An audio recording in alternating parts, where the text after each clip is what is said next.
Constitution of ഇന്ത്യയുടെ module 5ന്റെ last പാർട്ടായിട്ട് വരുന്ന കുറച്ച് ഭാഗങ്ങളാണ് ഇതിനകത്ത് ചെക്ക് ചെയ്യുന്നത്. ഇതിനകത്ത് നമ്മൾ കവർ ചെയ്യുന്നത് ഒഫീഷ്യൽ ലാംഗ്വേജ് ആൻഡ് എലക്ഷൻസ് ആണ്. സോ നമുക്ക് ഒഫീഷ്യൽ ലാംഗ്വേജസിലേക്ക് പോവാം. ഇന്ത്യയിൽ മലയാളവും ഇംഗ്ലീഷും ഇൻക്ലൂഡ് ചെയ്യുന്ന രീതിയിൽ 23 ഒഫീഷ്യൽ ലാംഗ്വേജസ് ആണുള്ളത്. അതിൽ ആർട്ടിക്കിൾ 344 ഈ ഒഫീഷ്യൽ ലാംഗ്വേജിനെ റിലേറ്റ് ചെയ്ത് വരുന്നത്.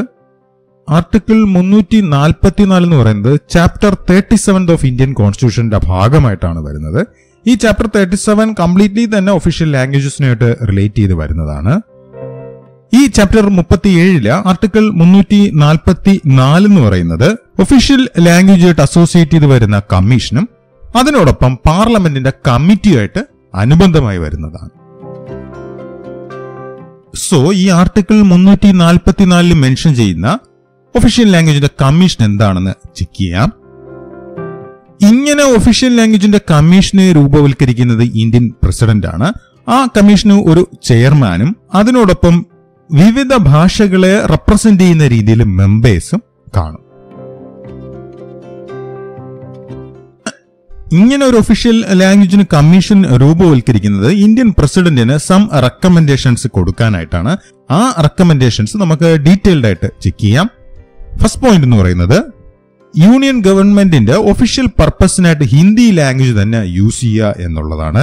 സെക്കൻഡ് പോയിന്റ് ആയിട്ട് വരുന്നത് യൂണിയൻ ഗവൺമെന്റിന്റെ ഒഫീഷ്യൽ പർപ്പസിനെല്ലാം തന്നെയും ഇംഗ്ലീഷ് ലാംഗ്വേജിന്റെ യൂസേജ് റെസ്ട്രിക്ട് ചെയ്യുന്നതാണ്.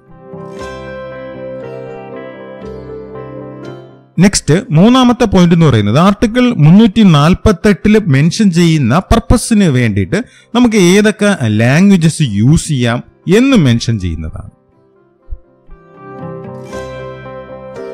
അടുത്ത നാലാമത്തെ പോയിന്റ് ആയിട്ട് ന്യൂമറൽസിന്റെ ഏതൊക്കെ ഫോം യൂണിയൻ ഗവൺമെന്റ് മെൻഷൻ ചെയ്യുന്ന പർപ്പസുകളിൽ യൂസ് ചെയ്യാം എന്നുള്ളതാണ്. അവസാന ഡ്യൂട്ടി ആയിട്ട് മെൻഷൻ ചെയ്യാനുള്ളത് ഇന്ത്യൻ പ്രസിഡന്റ് ഒഫീഷ്യൽ ലാംഗ്വേജുമായിട്ട് അനുബന്ധമായിട്ട് മെൻഷൻ ചെയ്യുന്ന കാര്യങ്ങളെല്ലാം തന്നെയും ഈ കമ്മീഷന്റെ ഭാഗമായിട്ട് വരുന്നതാണ്. അതിന് ബെസ്റ്റ് എക്സാമ്പിൾ ആണ് യൂണിയൻ ഗവൺമെന്റും ഒരു സംസ്ഥാനവും തമ്മിൽ നടത്തുന്ന കമ്മ്യൂണിക്കേഷൻ ഏതൊരു ഫോർമാറ്റിൽ വേണം, അല്ലെങ്കിൽ ഒരു സംസ്ഥാനവും അടുത്തൊരു സംസ്ഥാനവും തമ്മിൽ ഏത് രീതിയിൽ കമ്മ്യൂണിക്കേഷൻ നടത്തണം. സിമിലർലി ഒരു സംസ്ഥാനത്തിനകത്ത് തന്നെ യൂസ് ചെയ്യുന്ന ലാംഗ്വേജിനെ കുറിച്ച് മെൻഷൻ ചെയ്യുന്നതും ഇവരുടെ ഡ്യൂട്ടിക്കകത്ത് വന്നു പോകുന്നതാണ്. സോ ഒഫീഷ്യൽ ലാംഗ്വേജ് കമ്മീഷൻ ഈ മെൻഷൻ ചെയ്തിരിക്കുന്ന 5 ഡ്യൂട്ടീസ് നിർവഹിക്കുന്നതിനോടൊപ്പം തന്നെ താഴെ പറയുന്ന കാര്യങ്ങളും കൂടെ ഉൾക്കൊണ്ടാണ് അത് ചെയ്യുന്നത്.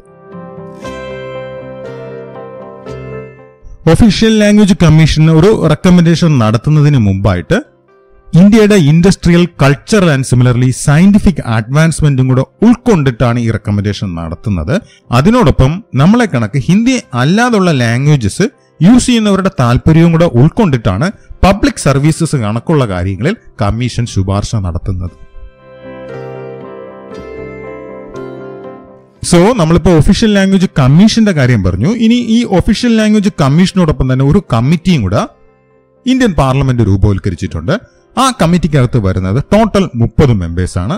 ആ 30 പേരിൽ 20 പേരും പാർലമെന്റ് മെമ്പേഴ്സാണ്. ബാലൻസ് വരുന്ന 10 പേരെ പ്രൊപ്പോർഷണൽ വോട്ടിംഗ് വഴി മെമ്പർ ഓഫ് പാർലമെന്റ്സും സിമിലർലി മെമ്പർ ഓഫ് ലെജിസ്ലേറ്റീവ് അസംബ്ലീസും കൂടെ സെലക്ട് ചെയ്യുന്നവരാണ്. ആ 10 പേരും വിവിധ സംസ്ഥാനങ്ങളുടെ പ്രതിനിധികളായിട്ടാണ് പങ്കെടുക്കുന്നത്.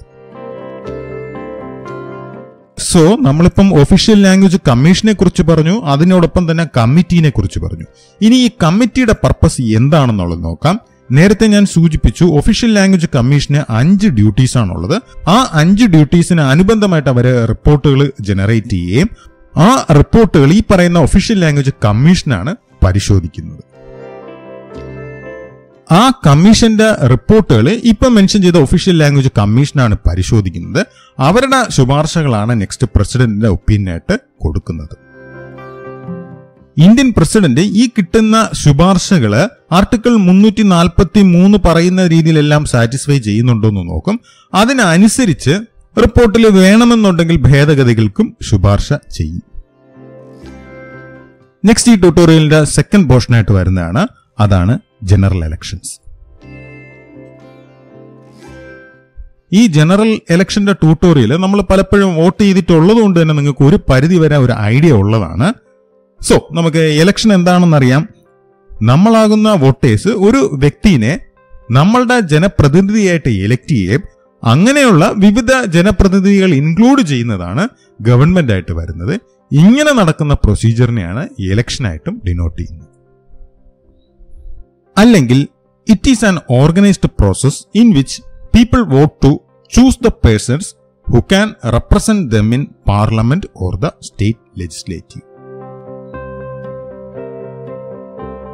നെക്സ്റ്റ് 5 വർഷം കൂടുമ്പോഴാണ് ഇന്ത്യയിൽ ജനറൽ ഇലക്ഷൻ നടക്കുന്നു എന്നുള്ളത് നമുക്കറിയാം.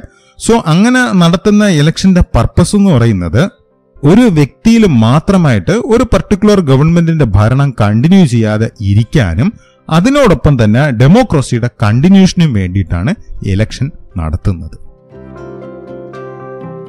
ഇലക്ഷൻ നടത്താനായിട്ട് ഇന്ത്യയിൽ ഇലക്ഷൻ കമ്മീഷൻ ഓഫ് ഇന്ത്യ ആണുള്ളത്. അത് വളരെ സ്വതന്ത്രമായിട്ടും വളരെ പവർഫുൾ ആയിട്ടുള്ള ഒരു ഓട്ടോണോമസ് ആയിട്ടുള്ള കമ്മീഷനുമാണ്.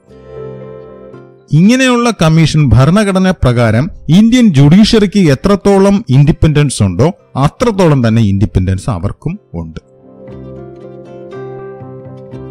ഇന്ത്യൻ പ്രസിഡന്റാണ് ഇലക്ഷൻ കമ്മീഷൻ ഓഫ് ഇന്ത്യനെ അപ്പോയിന്റ്മെന്റ് ചെയ്യുന്നതെങ്കിലും അങ്ങനെ അപ്പോയിന്റ്മെന്റ് ചെയ്ത് കഴിഞ്ഞാൽ പ്രസിഡന്റിന് ആൻസറബിൾ ആയിട്ടുള്ള ഒരു കമ്മീഷൻ അല്ല ഇലക്ഷൻ കമ്മീഷൻ.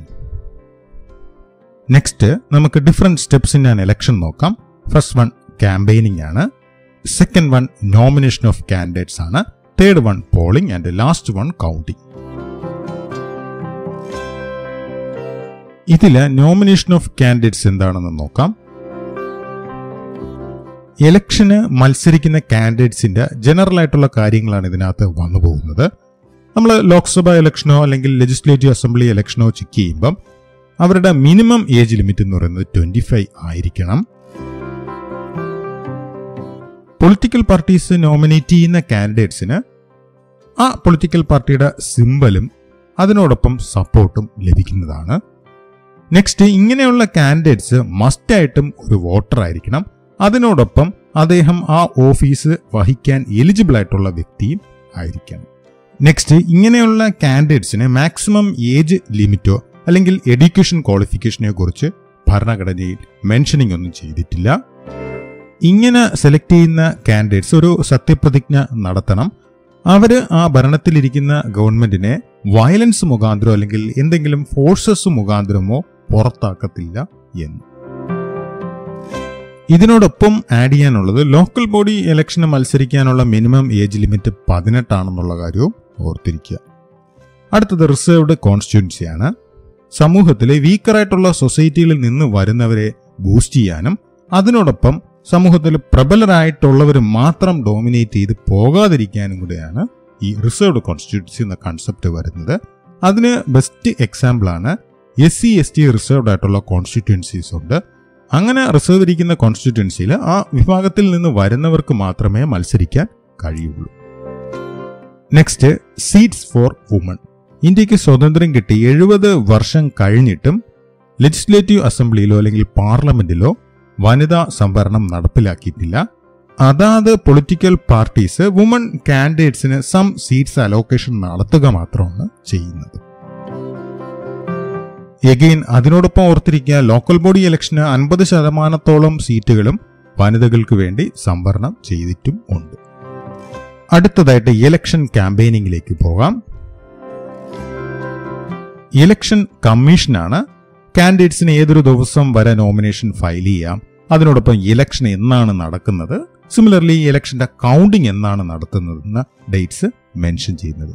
എഗെയിൻ ഓർത്തിരിക്കുക, ഡൽഹിയിലുള്ള ചീഫ് ഇലക്ഷൻ കമ്മീഷനാണ് ലോക്സഭയായിട്ട് അനുബന്ധമായിട്ടുള്ള ഇലക്ഷൻസ് കണ്ടക്ട് ചെയ്യുന്നത്. സ്റ്റേറ്റ് ഇലക്ഷൻ കമ്മീഷനാണ് ലെജിസ്ലേറ്റീവ് അസംബ്ലി ആയിട്ടുള്ള ഇലക്ഷൻസും കണ്ടക്ട് ചെയ്യുന്നത്. സോ ഇങ്ങനെ ഇലക്ഷൻ കമ്മീഷൻ ഡേറ്റ് ഡിക്ലെയർ ചെയ്യുന്നതിന്റെ അന്ന് തൊട്ട് തന്നെ കോഡ് ഓഫ് കണ്ടക്ട് നിലവിൽ വരും.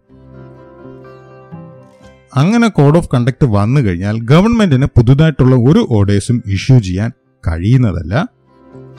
ആ കോഡ് ഓഫ് കണ്ടക്ട് അനുസരിച്ച് ഇലക്ഷൻ നടക്കുന്നതിന് 48 മണിക്കൂർ മുമ്പ് ക്യാമ്പയിനിങ് സ്റ്റോപ്പ് ചെയ്യണം എന്നും മെൻഷൻ ചെയ്തിട്ടുണ്ട്. നെക്സ്റ്റ്, ഇലക്ഷനുമായിട്ട് അസോസിയേറ്റ് ചെയ്ത് വരുന്ന ജനറൽ ആയിട്ടുള്ള term and condition for campaigning ഏതൊക്കെയാണെന്ന് നോക്കാം. ഒരു ആരാധനാ സ്ഥലങ്ങളും ഇലക്ഷന്റെ ക്യാമ്പയിനിങ്ങിന്റെ ഭാഗമായിട്ട് ഉപയോഗിക്കാൻ കഴിയുന്നതല്ല. അതിനോടൊപ്പം ഒരു പൊളിറ്റിക്കൽ പാർട്ടി മറ്റൊരു പൊളിറ്റിക്കൽ പാർട്ടിനെ ക്രിട്ടിസൈസ് ചെയ്യുന്നതിന് സം ലിമിറ്റ്സ് ഉണ്ട്. നെക്സ്റ്റ്, ഇലക്ഷൻ ക്യാമ്പയിനിങ്ങുമായിട്ട് ബന്ധപ്പെട്ട് ഒരു പൊളിറ്റിക്കൽ പാർട്ടിയും സർക്കാർ തലത്തിലുള്ള ട്രാൻസ്പോർട്ട് സർവീസസോ അല്ലെങ്കിൽ ഒഫീഷ്യൽ എയർക്രാഫ്റ്റോ മെഷീനറീസോ ഒന്നും തന്നെയും ഉപയോഗിക്കാൻ പാടില്ല.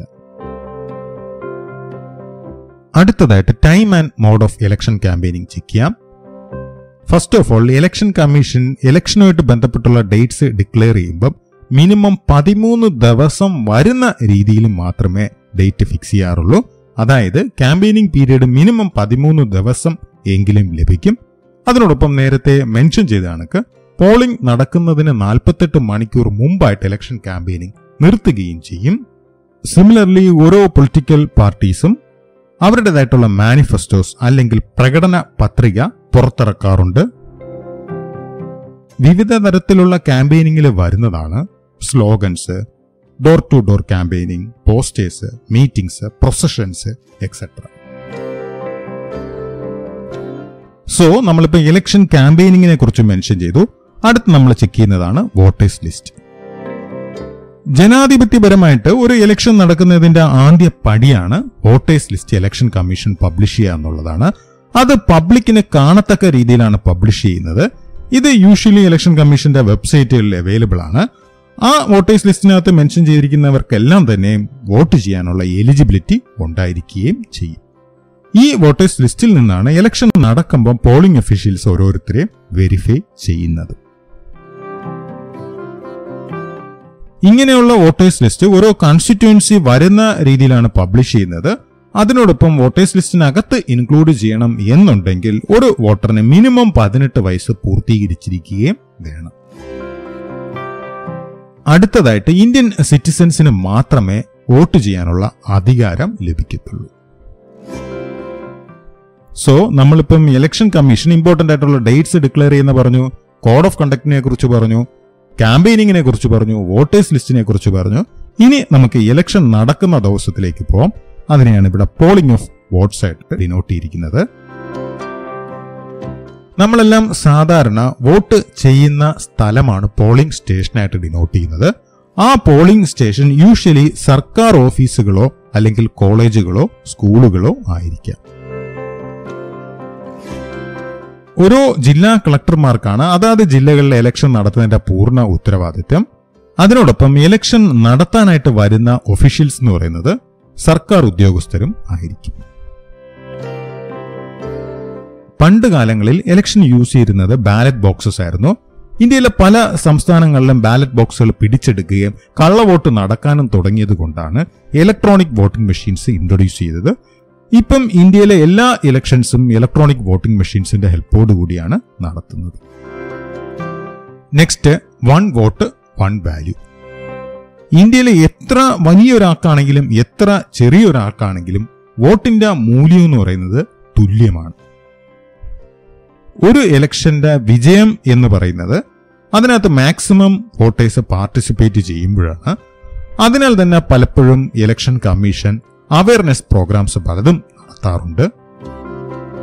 നമ്മളെ ഒരു വോട്ടിന് വളരെ മൂല്യമുള്ളതാണ്. അങ്ങനെയുള്ള ഒരു വോട്ടായിരിക്കാം ഭാവിയിൽ ഒരു നേതാവിനെ സെലക്ട് ചെയ്യുന്നത്. ഒരിക്കലും ഒരു വോട്ടിന് മൂല്യം കുറവാണെന്ന് കരുതാനും പാടില്ല.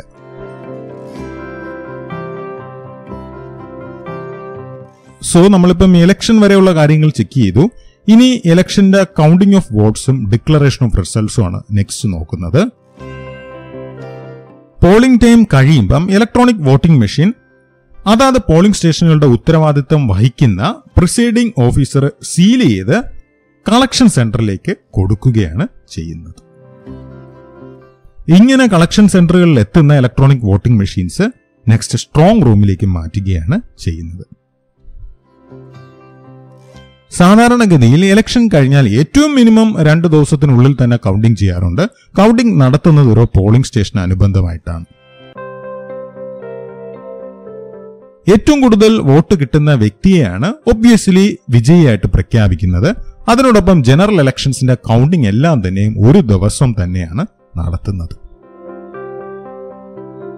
അവസാനമായിട്ട് സ്വതന്ത്രമായിട്ടൊരു ഇലക്ഷൻ നടത്തുന്നതിന് നിലവിലുള്ള ചലഞ്ചസ് ഏതൊക്കെയാണെന്ന് നോക്കാം. ചില കാൻഡിഡേറ്റ്സ് എങ്കിലും അവരുടെ മണി പവർ കൊണ്ടും മസിൽ പവർ കൊണ്ടും തെറ്റായിട്ടുള്ള വോട്ട് രേഖപ്പെടുത്തിയ കണക്കുകൾ കൊണ്ടും വിജയിയായിട്ട് വരാറുണ്ട്. എന്നിരുന്നാലും ഇന്ത്യയുടെ ജനറൽ ഇലക്ഷൻ പൊതുവായിട്ടുള്ള ജനങ്ങളുടെ വികാരം തന്നെയാണ് കാണിക്കുന്നത്. ചിലപ്പോഴെങ്കിലും ചില പൊളിറ്റിക്കൽ പാർട്ടീസ് എങ്കിലും വളരെ മോശമായിട്ടുള്ള ക്രിമിനൽ റെക്കോർഡ്സ് ഉള്ളവരുടെ പ്രഷർ കാരണം അവരെ ഇലക്ഷന് നിർത്താറുണ്ട്. അതുവഴി വളരെ എലിജിബിൾ ആയിട്ടുള്ള കാൻഡിഡേറ്റ്സുകളുടെ ഇലക്ഷന് മത്സരിക്കാനുള്ള അവകാശവും കൂടെയാണ് നഷ്ടപ്പെടുന്നത്. അല്ലെങ്കിൽ ഒരു പൊളിറ്റിക്കൽ പാർട്ടിയും സാധാരണ ഒരു ഇന്ത്യൻ സിറ്റിസനെ ഇലക്ഷന് നിർത്താറില്ല. അവർ പലപ്പോഴും ആ പർട്ടിക്കുലർ കാൻഡിഡേറ്റ്സിന് പിന്നിലുള്ള മാൻ പവറിനെയും ബാക്ക്ഗ്രൗണ്ടും നോക്കിയിട്ടാണ് ഇലക്ഷനെ നിർത്തുന്നത്. സോ കോൺസ്റ്റിറ്റ്യൂഷൻ ഓഫ് ഇന്ത്യയുടെ മറ്റൊരു ട്യൂട്ടോറിയലായിട്ട് വീണ്ടും കാണാം. അതുവരേക്കും താങ്ക് യു.